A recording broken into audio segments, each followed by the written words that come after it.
Well, after Mahayuti Government 2.0 gets sworn in, Maharashtra could see the first change in its house policy in almost 2 decades.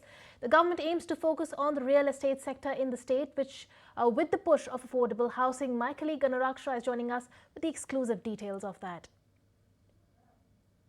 With continuation of BJP-led NDA government in state of Maharashtra, real estate and housing sector is likely to be in focus and to get boost in coming days because in month of October, state government came up with a new housing policy after a gap of 17 years. So last housing policy change happened in year 2007, and after that there was no change in the housing policy, and stakeholders, developers were requesting government for new housing policy with the change in situation, with change in trend.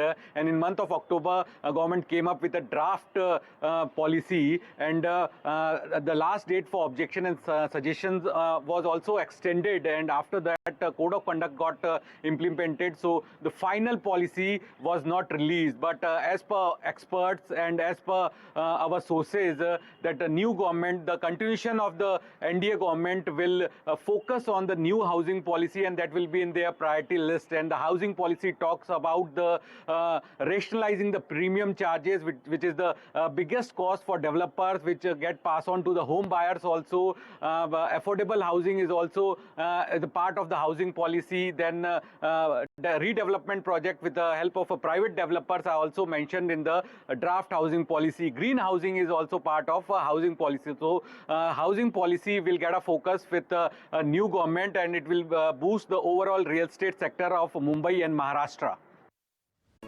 If you like this video, then like, share and subscribe to ET Now.